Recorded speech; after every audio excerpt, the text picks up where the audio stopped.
painful! How painful! My head hurts so badly. A gaudy and dazzling dream world filled with murmurs instantly shattered. The sound asleep Zhou Mingrui felt an abnormal throbbing pain in his head, as though someone had ruthlessly lashed at him with a pole again and again. No, it was more like a sharp object pierced right through his temples, followed by a twist. Ouch! In his stupor, Zhou Mingrui attempted to turn around, look up, and sit up. However, he was completely unable to move his limbs, as though he had lost control over his body. From the looks of it, I'm still not awake. I'm still in a dream. Who knows, perhaps the next scene will be of me thinking I'm already awake, but in fact, am actually still sleeping. Zhou Mingrui, who was not unfamiliar with similar encounters, tried his best to focus in order to escape the shackles placed upon him by the darkness and confusion. However, while still in his reverie, whatever will he could summon was ethereal like a fleeting fog. He found his thoughts difficult to control and introspect. No matter how much he tried, he still lost his focus as random thoughts surfaced in his mind. Why would I suddenly have such an excruciating headache in the middle of the night? And it's really painful. Could it be something like a cerebral hemorrhage? Fuck. Don't tell me I'm going to die young. I need to wake up. No. Why doesn't it seem to hurt as much as before? But why does it still feel like a blunt knife is slicing through my brains? From the looks of it, sleep is impossible. How am I to show up for work tomorrow? Why am I still thinking about work? This is some authentic headache. Of course I have to take time off. I don't have to worry about my manager's grumblings. Hey, putting it that way, it doesn't seem too bad. Hee, I can end up getting some spare time for myself. Throbbing pain inundated Zhou Mingrui, allowing him to slowly accumulate immaterial strength until he was finally able to move his back and open his eyes. He finally broke free from his reverie. His vision first blurred, before it was screened by a faint crimson red. All he could see was a study desk made of burly wood in front of him. Right in the middle was an open notebook with coarse, yellow pages. The title was eye-catchingly written with strange, deep black lettering. To the left of the notebook was a stack of neatly arranged books, numbering about 8. The wall on their right was inset with grayish-white pipes with wall lamps connected to them. The lamp had a classical Western style to it. It was about half the size of an adult's head, with an inner layer of transparent glass, and an exterior grid with black metal. Diagonally beneath the lamp was a black ink bottle shrouded in a pale red glow. Its embossed surface formed a blurry angel pattern. In front of the ink bottle and to the right of the notebook sat a dark-colored pen with a fully circular body. Its tip shimmered with a faint glint while its cap rested right beside a brass revolver. A gun? A revolver? Zhou Mingrui was completely taken aback. The things laid before him were alien to him. It looked nothing like his room. While feeling shocked and confused, he discovered that the desk, notebook, ink bottle, and revolver were covered in a layer of crimson veil, a result of the light shining from the window. Subconsciously, he looked up and shifted his gaze up bit by bit. In midair, a crimson moon hung high above the backdrop of a black velvet curtain, glowing in silence. Zhou Mingrui felt inexplicably horrified as he stood up abruptly. However, before his feet fully straightened, his brain protested with throbbing pain. It made him temporarily lose his strength as he fell uncontrollably. His buttocks slammed heavily onto the burlywood chair. Puh! The pain did little. Zhou Mingrui stood up again by propping himself up. He turned around in a fluster as he began to size up the environment he was in. The room was not very large, with a brown door on each side of the room. Close to an opposite wall was a low wooden bed. Between the bed and the left door was a cabinet. Its 2 doors were swung open and beneath it were 5 drawers. To the side of the cabinet, there was the same grayish-white pipe on the wall at the height of a person. However, it was connected to a strange mechanical device with exposed gears and bearings in several spots. Items resembling coal stoves sat in the right corner of the room near the table, along with soup pots, iron pots, and other kitchen utensils. Across the right door was a dressing mirror with 2 cracks. Its bottom was made of wood and the patterns were simple and plain. With a sweep of his gaze, Zhou Mingrui noticed himself in the mirror, the present him. Black hair, brown pupils, a linen shirt, thinly built, average-looking features, and a rather deep outline. This, Zhou Mingrui immediately drew a gasp as many helpless and confused guesses surfaced in his mind. The revolver in ancient European style and the crimson moon that looked different from Earth's moon could only mean one thing. See, could I have transmigrated? Zhou Mingrui widened his mouth slightly. He had grown up reading web novels and had often fantasized over such scenes. However, he momentarily found it hard to accept the situation when he found himself in one. This was probably what it meant to love a fantasy one. In a minute, Zhou Mingrui had already cursed himself while trying to make the best out of his adverse situation. If not for the still throbbing headache that made his thoughts high-strung but clear, he would have definitely suspected that he was dreaming. Calm down, calm down, calm down. After taking a few deep breaths, Zhou Mingrui worked hard to stop panicking. At that moment, as his mind and body calmed down, memories began flooding him as they slowly appeared in his mind. Klein Moretti, a citizen of the northern continent's lone kingdom, Alwa County, city of Tianjin. He is also a recent graduate from the Department of History at Koa University. His father was a sergeant of the Royal Army who had sacrificed himself during a colonial conflict with the southern continent. The bereavement allowance gave Klein the opportunity to study at a private language school and laid the foundation for his admission into university. His mother was a devotee of the Evernight goddess. She passed away the year Klein passed the entrance examinations to Koa University. He also had an elder brother and a younger sister. They stayed in a two-bedroom apartment together. Their family was not wealthy and its situation could even be described as somewhat wanting. At present, the family was supported solely by the elder brother who worked at an import and export company as a clerk. As a history graduate, Klein grasped knowledge of the ancient Fasak language, deemed the origin of all languages in the northern continent, as well as the Hermes language which often appeared in ancient mausoleums as well as text regarding sacrificial and praying rituals. Hermes language? Mingrui's mind stirred as he reached out to rub his throbbing temples. He cast his gaze toward the table at the open notebook. He noticed that the text on the yellowed paper turned from strange to alien, before turning from alien to something familiar. It then turned into something readable. It was text written in Hermes language. The dark ink wrote the following: "Everyone will die, including me." Hiss. Zhou Mingrui felt inexplicably horrified. He instinctively leaned back in an attempt to widen the distance between him and the notebook, as well as the text on it. Being very weak, he nearly fell down but managed to extend his hands in a fluster to hold on to the edge of the table. He felt that the surrounding air was turbulent, as though there were faint murmurings resounding in it. The feeling was akin to hearing horror stories being recounted by elders when he was young. He shook his head, believing that everything was an illusion. Zhou Mingrui found his balance and shifted his gaze from the notebook as he heaved for breath. This time, his gaze landed on the shimmering brass revolver. He suddenly had a question arise in him. With Klein's family situation, how can they have the money or means to buy a revolver? Zhou Mingrui could not help but frown. While in deep thought, he suddenly discovered a red handprint to the side of the table. Its color was deeper than the moonlight and much thicker than the veil. It was a bloody handprint. A bloody handprint? Zhou Mingrui subconsciously flipped his right hand that had been holding the edge of the table. Looking down, he saw that his palm and fingers were covered in blood. At the same time, the throbbing pain in his head continued. Although it had weakened a little, it continued incessantly. Did I smash my head open? Zhou Mingrui guessed as he turned around and walked towards a crooked dressing mirror. A few steps later, a black-haired figure of medium build and brown eyes appeared clearly in front of him. The person had a distinct scholarly air to him. Is this the present me? Klein Moretti? Zhou Mingrui was stunned momentarily. Since there was insufficient lighting at night, he failed to see something clearly. He continued forward until he was just a step short from colliding with the mirror.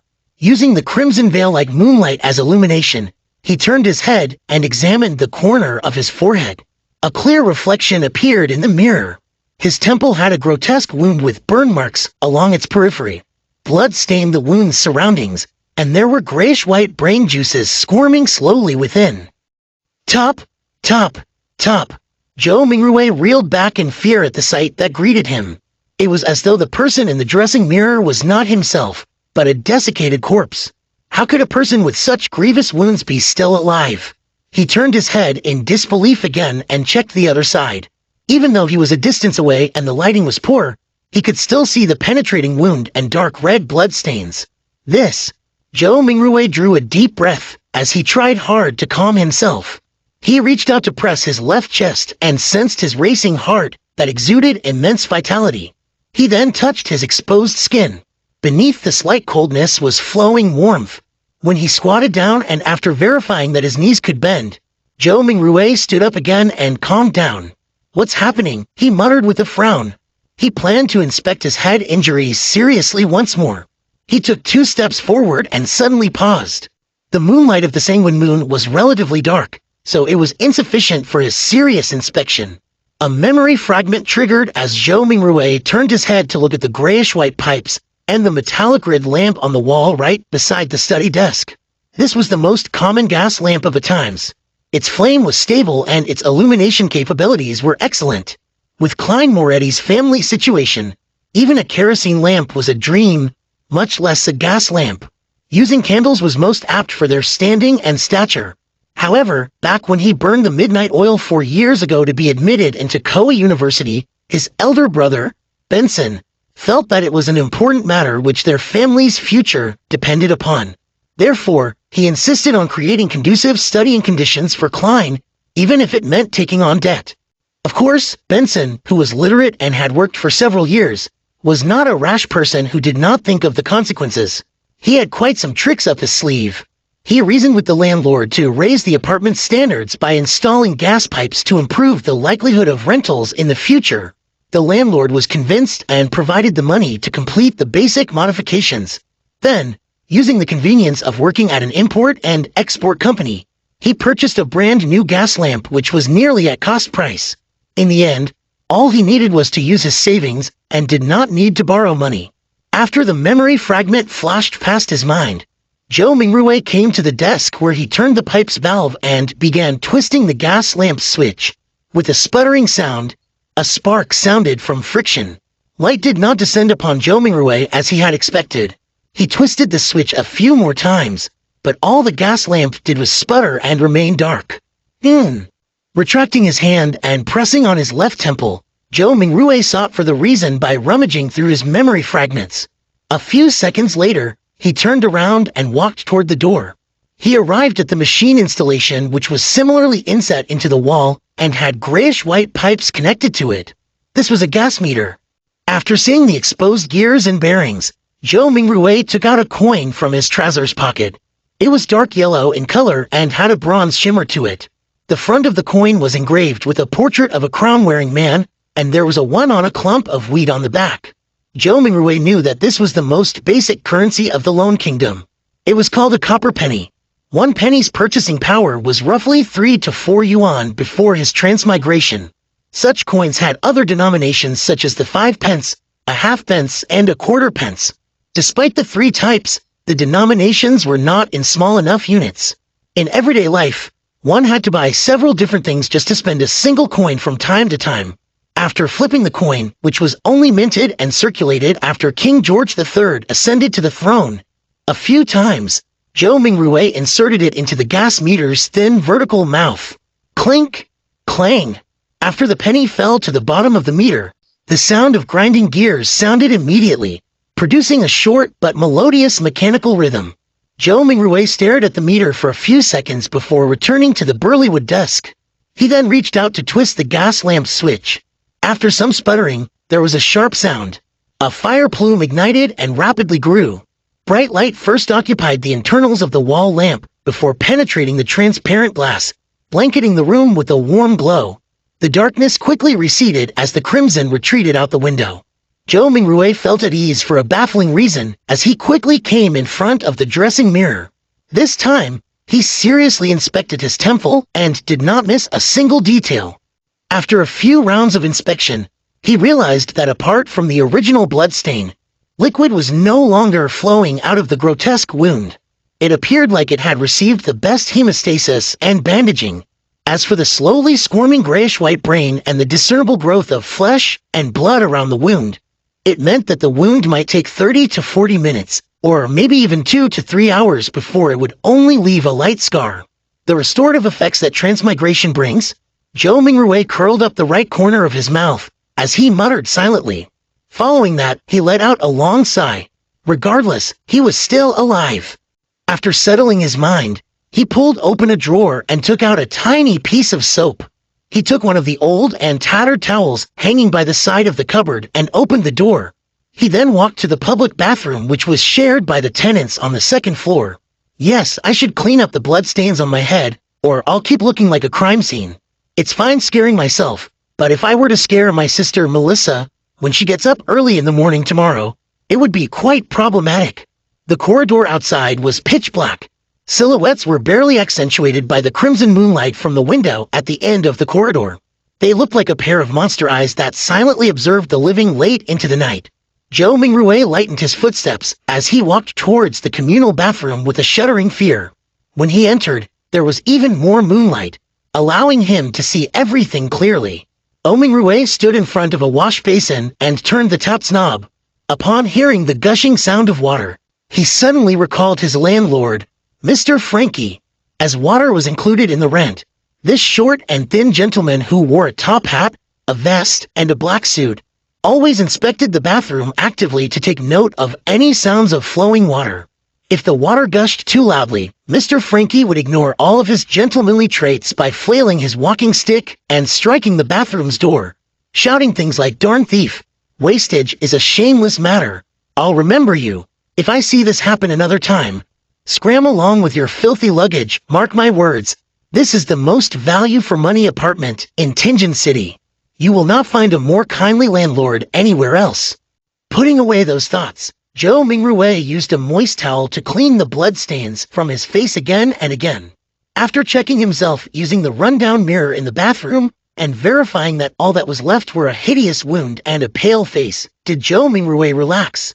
Then he took off his linen shirt and used a bar of soap to wash away the bloodstains. At that moment, he knitted his brows and recalled of a possible problem. The wound was too exaggerated and there was too much blood.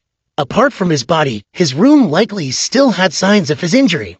After Zhou Mingrui was done with his linen shirt a few minutes later, he briskly returned to his apartment with a moist towel. He first wiped the blood handprint on the desk and then, using the gas lamp's illumination, sought out spots which he missed out. He immediately discovered that quite a substantial amount of blood had splattered onto the floor beneath the desk, and there was a yellow bullet to the left side of the wall. Releasing around with a revolver pointed at the temple, after mixing and matching the clues from before, Zhou Mingrui had a rough idea how Klein had died. He was in no hurry to verify his guess. Instead, he seriously wiped away the bloodstains and cleaned up the scene. Following that, he took the bullet and returned to the side of his desk. He opened the revolver's cylinder and poured out the rounds inside. A total of 5 rounds and a cartridge shell all had a brass luster to them.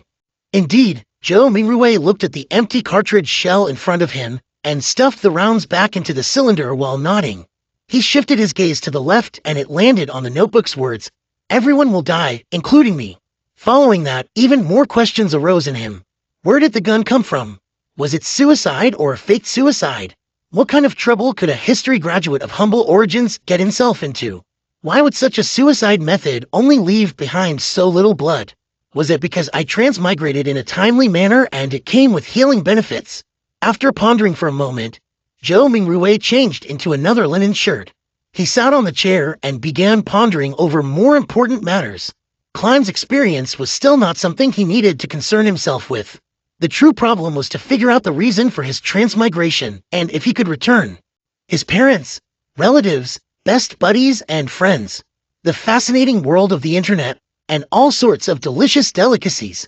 These were reasons that prompted his desire to return. Click, click, click. Zhou Mingrui's right hand was subconsciously pulling out the revolver's cylinder and slamming it back into place, again and again. Yeah, there has not been much difference for me between this period of time and the past. I was just a little unlucky, but why would I transmigrate for no baffling reason? Bad luck. Yes, I tried a luck enhancement ritual before dinner today. A thought flashed in Zhou Mingrui's mind, illuminating the memories which were concealed by a fog of confusion. As a qualified keyboard politician, keyboard historian, keyboard economist, keyboard biologist, and keyboard folklorist, he had always deemed himself as knowing something of everything. Of course, his best buddy would often mock him as only knowing a little of everything, and one of them was Chinese divination. When he visited his hometown last year, he had discovered a thread-bound book titled Quintessential Divination and Arcane Arts of the Qin and Han Dynasty at an old bookstore. It looked pretty interesting and could aid him in posturing on the internet, so he bought it. Unfortunately, his interest was short-lived. The vertical script it used made the reading experience horrible. All he did was flip through the beginning pages before he threw it into a corner. He had experienced a spate of bad luck in the past month, losing his cell phone, customers running away after cheating him, and mistakes at work. Only then did he suddenly recall the luck enhancement ritual written at the beginning of Quintessential Divination and Arcane Arts. Furthermore, the requirements were extremely simple, without any basic foundation requirements. All he needed was to get 4 portions of the staple food in his area and place them in the 4 corners of his room. They could be placed on furniture such as tables and cupboards. Then, standing in the middle of the room, he had to take 4 steps in a counterclockwise fashion to make a square. The first step required him to sincerely chant, "Blessings stem from the immortal Lord of heaven and earth." The second step was to silently chant, "Blessings stem from the Sky Lord of heaven and earth." The third step was "Blessings stem from the exalted Arch of heaven and earth," and the fourth step was "Blessings stem from the celestial worthy of heaven and earth." After the 4 steps were taken, he needed to close his eyes and wait 5 minutes in his original spot. Only then would the ritual be considered complete. Since it did not cost him any money, he found the book, followed what was stipulated, and did it before dinner. However, nothing happened back then. Who would have guessed that he would actually transmigrate in the middle of the night? Transmigration. There is a distinct possibility that it's due to that luck enhancement ritual. Yes, I should give it a try here tomorrow. If it's really because of that, I stand a chance of transmigrating back. Zhou Mingrui stopped flicking the revolver's cylinder and suddenly sat straight up. Regardless, he had to give it a try. He had to attempt a Hail Mary. After confirming his plan, Zhou Mingrui immediately felt he had a mental crutch. His fear and unease were all swept away into a corner of his mind. Only then did he have the mood to carefully study Klein's memory fragments. Zhou Mingrui habitually stood up before turning off the pipe's valve. He watched the wall lamp gradually dim until its flame extinguished before sitting back down. As he subconsciously fiddled with the revolver's brass cylinder, he pressed the side of his head. He slowly recalled his memories in the crimson-dyed darkness, as though he was the most attentive viewer in a movie theater. Perhaps as a result of having a bullet pass through his head, Klein's memories were like shattered glass. Not only were the memories not contiguous, there were many spots which were clearly missing.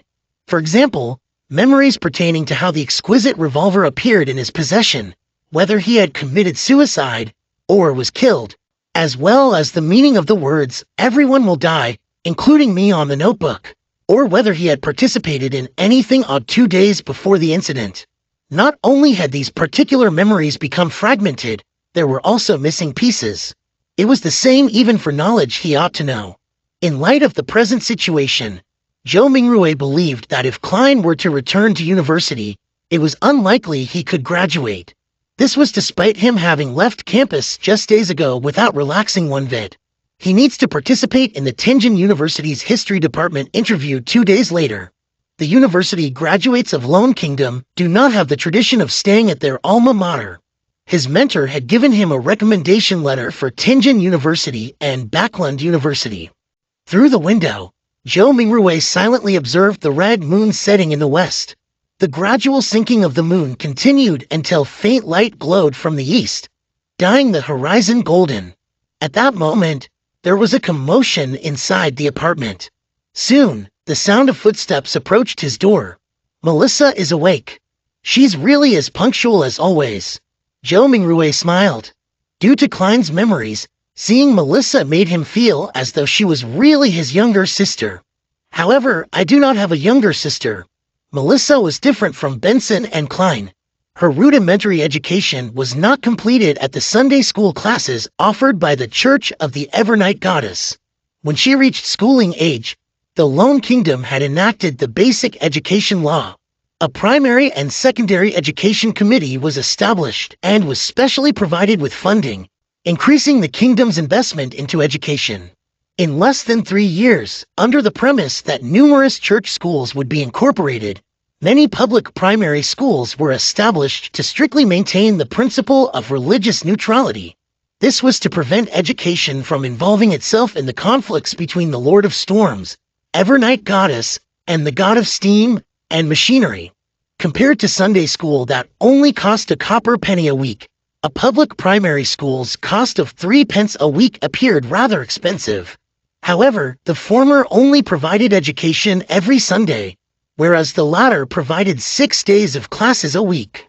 In conclusion, the price was so low that it was almost free. Melissa was different from most girls. From a young age, she enjoyed things like gears, springs, and bearings. Her ambition was to be a steam mechanic. Having suffered from a lack of culture, Benson, who knew the importance of education, supported his sister's dreams just like how he supported Klein's university education. After all, Tianjin Technical School was only considered secondary education. There was no need for her to attend language school or a public school for more knowledge. In July last year, 15-year-old Melissa passed her entrance examinations and fulfilled her dreams of becoming a student at the Tianjin Technical School's STEAM and Machinery department. As such, her weekly school fees raised to 9 pence. Meanwhile, Benson's company was affected by the situation in the southern continent. There was a drastic drop both in profit and business transactions. More than a third of the employees were retrenched. In order to keep his job and maintain their livelihood, Benson could only accept more arduous tasks. He had to work overtime more frequently or head to places with harsh environments. That was what he was occupied with the past few days. It was not that Klein did not think of helping share his elder brother's burden, but being born a commoner, and having been admitted into an average language school, he felt a strong sense of inadequacy when he enrolled into university. For example, as the origin of all languages in the northern continent, the ancient language of Feisak was something all the children of nobles and of the wealthy class would learn from a young age. In contrast, he only made first contact with it in university. He faced many similar aspects during his schooling career. Klein nearly gave his all and often stayed up late into the night and woke up early before barely managing to catch up to the others, eventually allowing him to graduate with average results. Memories regarding his elder brother and younger sister remained active in Zhou Mingrui's mind until he turned the doorknob open. Only then did he jolt awake and remember that he held a revolver in his hand. This was a semi-regulated item. It will scare children. Also, there's still the wound on my head. With Melissa arriving at any moment, Zhou Mingrui pressed onto his temple and hurriedly pulled open a desk drawer and threw the revolver in before slamming it close. What happened? Melissa looked over curiously when she heard the commotion. She was still in the prime of her youth. Even though she did not have much nutritious food to eat, making her face thin and slightly pale, her skin remained lustrous as it exuded the vibes of a young girl. When Zhou Mingrui saw his sister's brown eyes look over, he forcibly composed himself and picked up an item beside his hand before calmly closing the drawer to conceal the existence of the revolver. He placed his other hand on his temple, the texture confirming that his wound had already healed. He took out a silver vine-leaf pocket watch and pressed the top gently, causing its cover to flip open. It was a picture of the sibling's father. It was the most valuable item the Royal Army sergeant left behind, but being a second-hand item, it would often malfunction from time to time in recent years, even though he had gotten a watchsmith to fix it. It had embarrassed Benson, who enjoyed bringing it with him to elevate his status many a time, so it was thrown away back at home in the end. It had to be said that perhaps Melissa did have talent in machinery. After grasping the principles behind the watch, she borrowed the tools from her technical school to fiddle with the pocket watch. Recently, she even claimed to have fixed it. Zhou Mingrui looked at the watch's open cover and saw that the second hand was not moving. Subconsciously, he twisted the top dial to wind the pocket watch. However, despite winding it a few times, he did not hear the sound of taut springs. The second hand remained motionless. It looks like it's broken again. He looked at his sister while trying to find a topic of conversation. Melissa shot him an expressionless glance and briskly walked over to take the pocket watch away. She stood in her spot and pulled up the button sitting atop the pocket watch. With a few simple turns, The tick-tocking of the second hand sounded. Isn't pulling the button up usually meant to adjust the time? Zhou Mingrui's expression immediately turned blank. At that moment, a bell chimed from a faraway cathedral. It chimed 6 times, sounding distant and ethereal. Melissa tilted her head to listen to it and pulled the button up once again. Following that, she turned it to synchronize the time. "It's okay now," she said simply without emotion. She then pressed the top button back and handed the pocket watch back to Zhou Mingrui. Zhou Mingrui returned a smile politely in embarrassment. Melissa gave her elder brother a piercing stare before turning to walk to the cupboard. She took her toiletries and towel before opening the door to leave. She headed for the public bathroom. Why did her expression have a look of disparagement and resignation? Is it a look of love and concern for a retarded brother? Zhou Mingrui lowered his head and chuckled. He closed the pocket watch's cover with a click before opening it again.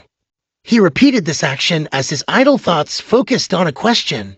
Klein committed suicide without a silencer. Well, I'll consider it a suicide for now. His suicide should have caused quite a commotion. Yet Melissa, who was just a wall away, did not notice it at all. Was she sleeping too soundly? Or is Klein's suicide shrouded in mystery to begin with? Click! The pocket watch opened. Clack! The pocket watch closed. Melissa returned from washing up and saw her brother's subconscious act of constantly opening and closing the pocket watch. Her gaze was once again glazed with exasperation, as she said with a sweet voice, "Klein, take out all the remaining bread. Remember to buy fresh ones today. There's meat and peas too. Your interview is soon. I'll make you mutton stewed with peas." As she spoke, she moved a stove out from a corner. With some charcoal, she boiled a pot of hot water. Before the water boiled, she opened the cupboard's lowest drawer and took out what seemed like a treasure, a can of inferior tea leaves. She threw about 10 leaves into the pot and pretended that it was real tea. Melissa poured 2 big cups of tea as she shared 2 pieces of rye bread with Zhou Mingrui over tea. There is no sawdust or excessive gluten mixed in, but it is unappetizing. Zhou Mingrui still felt weak and was starving. He forced himself to swallow the bread with the tea while complaining inwardly. Melissa finished eating a few minutes later. After she adjusted her black hair that reached down to her vest, she looked at Zhou Mingrui and said, "Remember to buy fresh bread. All we need is 8 pounds. The weather is hot, so the bread will easily spoil. Also, buy the mutton and peas. Remember to buy them." Indeed, she was showing concern for her dull brother. She even had to repeat to emphasize it another time. Zhou Mingrui nodded with a smile. "All right. Regarding the Lone Kingdom's pound," Zhou Mingrui matched Klein's muscle memory with his. He believed it was close to half a kilogram of what he was accustomed to. Melissa did not say anything further. She stood up and tidied the area. After packing away the last bit of bread for lunch, she put on a tattered veil cap that their mother left behind, picked up a self-sewn bag used to carry her books and stationery, and prepared to leave. It was not Sunday, so she had an entire day of classes to attend. Walking from their apartment to Tianjin Technical School took about 50 minutes. There were public horse carriages that cost a penny a kilometer, with a limit of 4 pence in the city and 6 pence in the city outskirts. In order to save money, Melissa would leave ahead of time and walk to school. Moments after she opened the main door, she paused in her footsteps and turned her body halfway, saying, "Klein, don't buy too much mutton or peas. Benson might come back on Sunday. Oh, and remember we only need 8 pounds of bread." "All right. Sure thing," answered Zhou Mingrui exasperatedly. Simultaneously, he repeated the word Sunday a few times in his head. In the northern continent, a year was similarly split into 12 months. Every year, there was 365 or 366 days. A week was similarly split into 7 days. The splitting of months was a result of astronomical observations. It made Zhou Mingrui suspect whether he was in a parallel world. As for the splitting of days, it was a result of religion. This was because northern continent had 7 orthodox gods: the eternal blazing sun, the Lord of storms, the god of knowledge and wisdom, the Evernight goddess, Mother Earth, the god of war, and the god of steam and machinery. Watching his sister close the door and leave, Zhou Mingrui suddenly sighed. Soon, his thoughts focused onto the luck enhancement ritual. Sorry, I really wish to return home.